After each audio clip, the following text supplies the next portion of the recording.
Great, that's us live. Hello and welcome. I am Dr. Claire Gilvray from Cognitive Sports Therapy, and I am joined today on Time to Talk by Lesley Waldron, who is a health coach, specifically in women's perimenopause is a real kind of interest for you, isn't it? And a field that you've become an expert in from what I can see. Lesley and I guess we go back. I think we were about 10 years.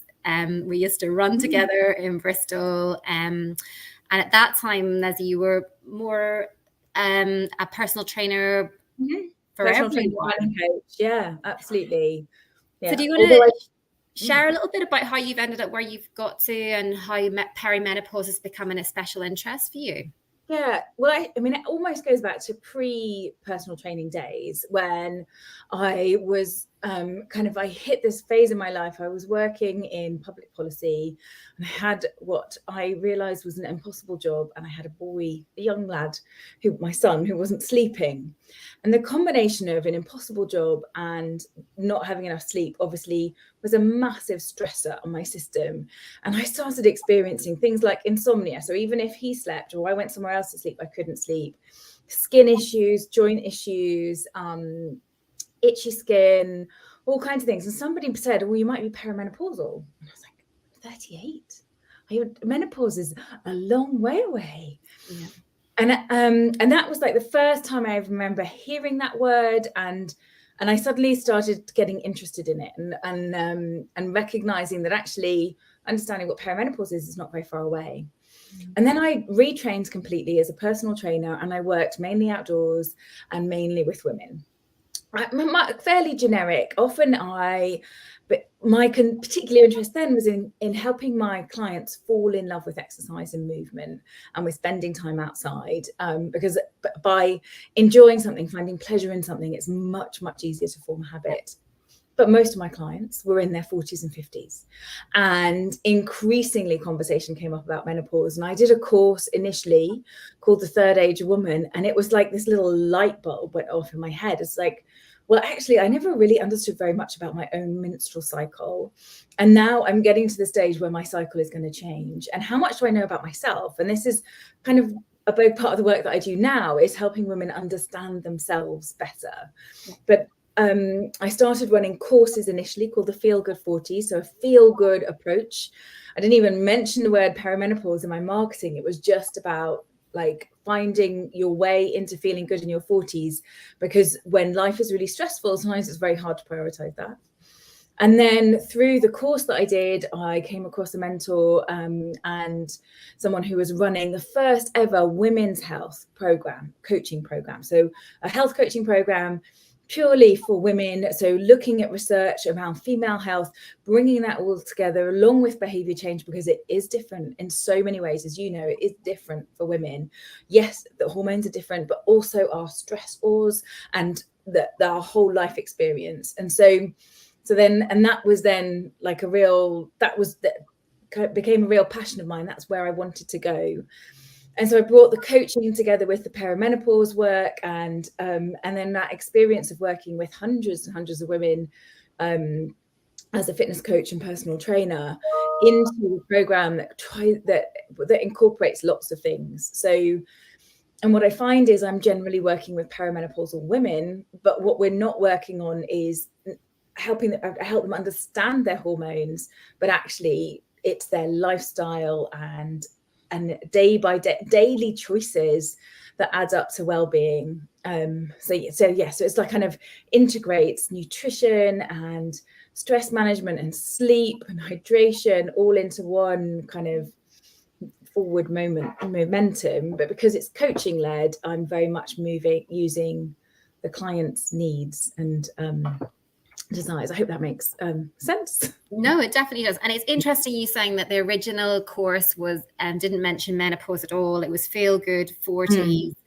Because I guess, if you go back sort of 5 years ago, even at that point, which isn't that long ago, menopause was a little bit of it's a bit of a taboo subject. It's up there with talking about periods generally.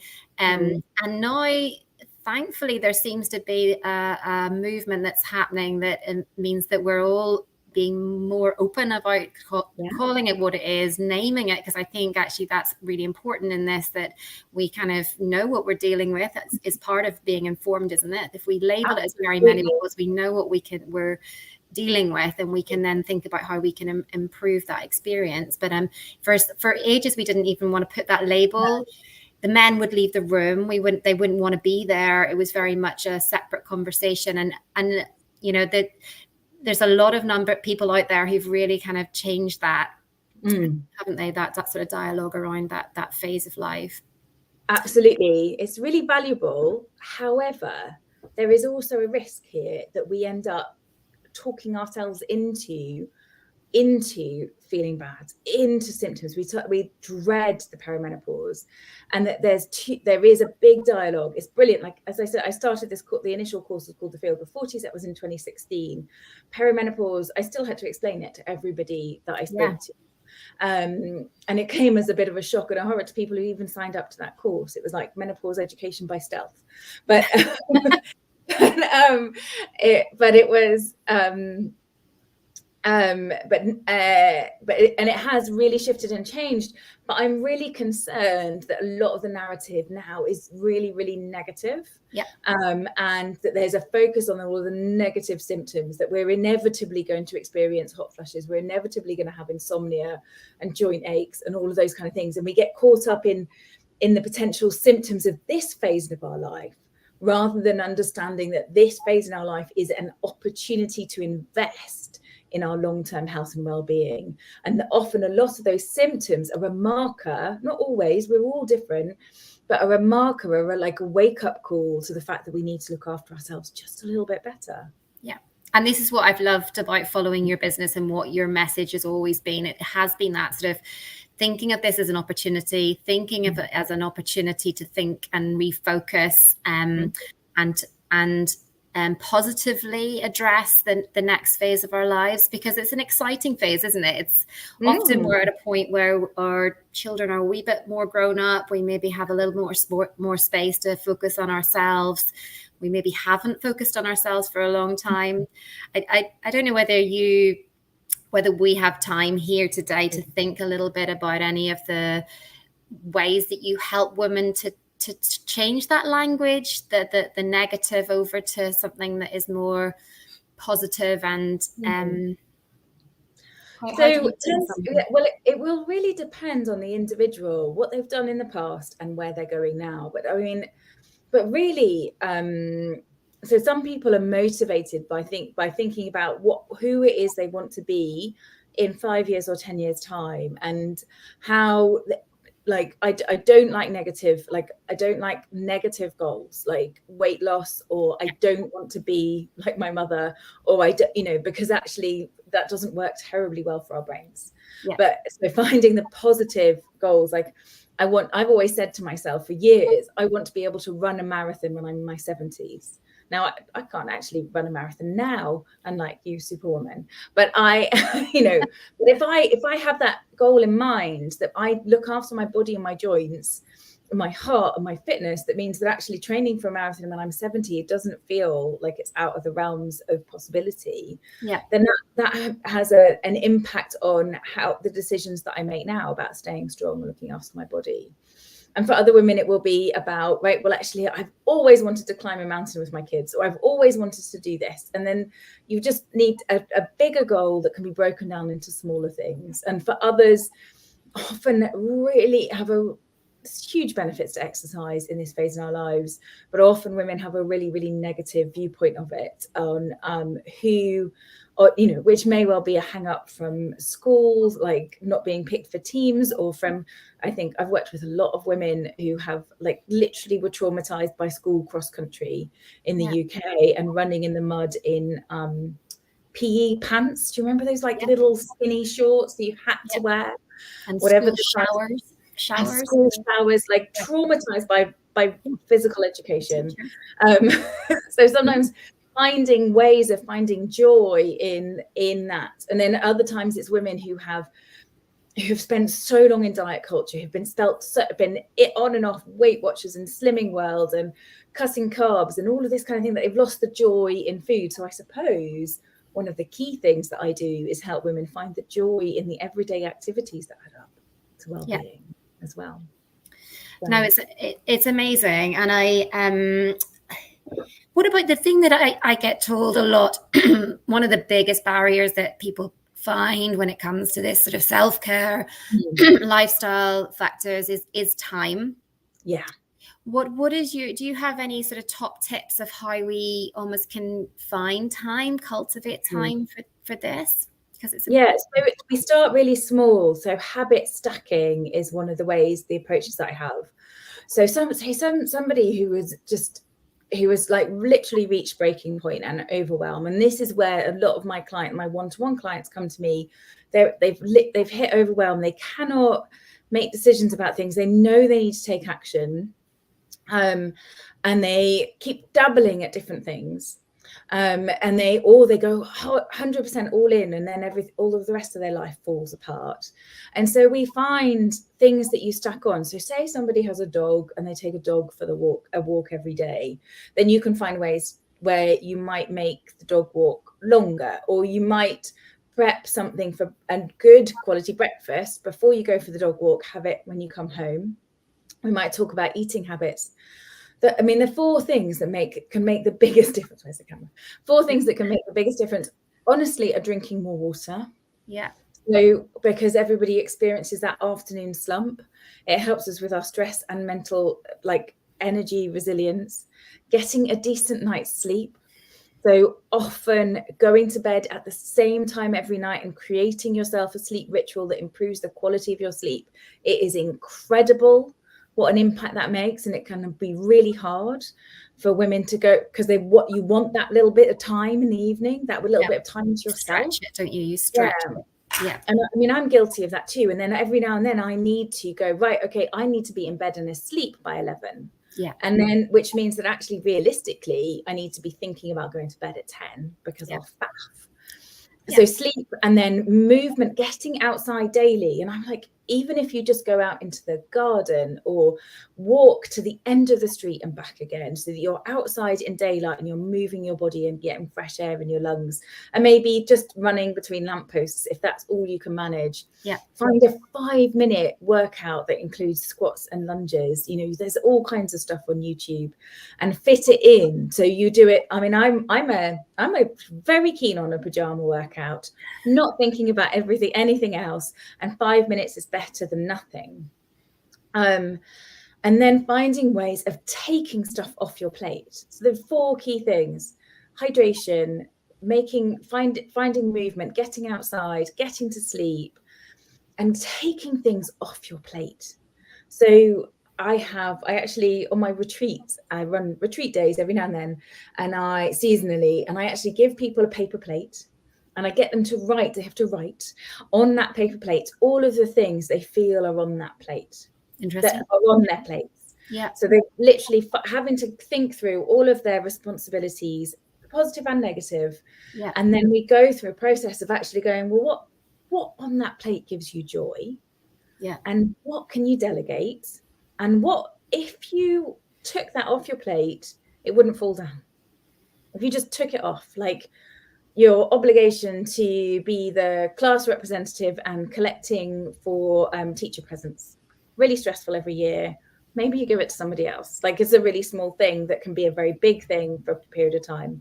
Yeah. And that's an exercise that's worth doing regularly. So just finding new boundaries. Because we do often just find that we're just continuing to carry things that maybe at the beginning gave us some sort of purpose and joy and value, but it doesn't anymore. And you're right, it's just that taking the moment to pause and reflect and think about where am I at now, and realizing it changes.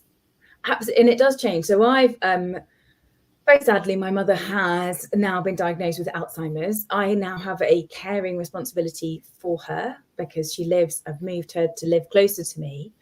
And so that has made I have had to reevaluate my responsibilities and obligations, because actually, if I don't do that, then I fall down. Yeah. So And I won't be, there'll be other people watching this who will be in similar situations or who may well be in the future. And that's one example. And another example could be, you know, the pandemic that we've all been living through, or could be changing circumstances at home, or child illness, or your own illness. The ability to be flexible and adapt at this point in our lives, to develop resilience, mental and physical, is really, really important. And it helps us for the long term as well. Yeah. And those little things, those seem so little, but drinking more water and getting more sleep can actually add up to a whole lot more resilience. Yeah, you're able to handle that next day so much more after a good night's sleep, aren't you? And the one thing I would just add, just so we need to wrap up soon, is the one thing that I would add is that if you are in your 40s and you're kind of got that question, am I perimenopausal, in your head, is to start tracking your cycle, to start checking in with yourself on a daily basis about how you feel, what your energy is like, any symptoms that you might have that you might think are hormonal, energy, mood, and recurring thoughts sometimes can be really important to track. And because by doing that, you get to know yourself a bit better, whether or not, I mean, it generally is really effective if you are still cycling naturally, but if you're on the birth control pill or your cycle's all over the place, it's still a really useful exercise. So I know day 22 of my cycle, for example, my energy is massively low. And I think it must be just as my progesterone starts to drop in my luteal phase, and I can be much more, my mood can be more trigger happy. But because I know that happens, I just give myself the space. So that self-knowledge is really valuable. Powerful. It's really powerful, and it's powerful for my family and my relationships as well. So it's another thing. I'm glad you're adding that. Sorry. It's usually the first thing that I get people to start doing when I start working with them. So I mean, that's our 15 minutes gone. I knew it would go really fast. Just really, really briefly at the end, have you got any resources that you would point people to? I mean, obviously I'll direct people to you, but is there anyone else that you value out there, or anything in particular you're running at the minute that people could be getting involved with? Well, I'm actually, end of this month, I'm running an empowered perimenopause workshop. So a couple of different times, on the one at lunchtime, UK lunchtime, on the 31st of October, and then in the evening of the 1st of November. And that's kind of like to go into slightly more depth on my approach and understanding perimenopause. So a little bit more on the hormones and hormone change. So that's coming up then. And that's just £20. And with that comes a whole load of resources. So I have a resources handout that has, which I'd be very happy to send to people, which has books and podcasts and websites and people to follow. It's really, really useful. Brilliant. And on my website, I've also got a couple of downloads on just on perimenopause, which are also signposting to a whole bunch of other resources. Wonderful. Too. That's brilliant. So we can just direct people to you and get that resource, which it sounds like you brought it all together really nicely. Thank you, Lesley, for joining us. I always say at the end, if anyone's got any questions, please feel free to send them my way and I can kind of hand them on to Lesley. But it's been really great to have you on. I said before we came on that I've been dying to have you on here. So it's been great that we're focusing on menopause at the minute. And I look forward to seeing what is ahead for you in the future. Yeah, and you, my darling. It's lovely to see you. Thank you very much for having me. Thanks, Lesley. Bye.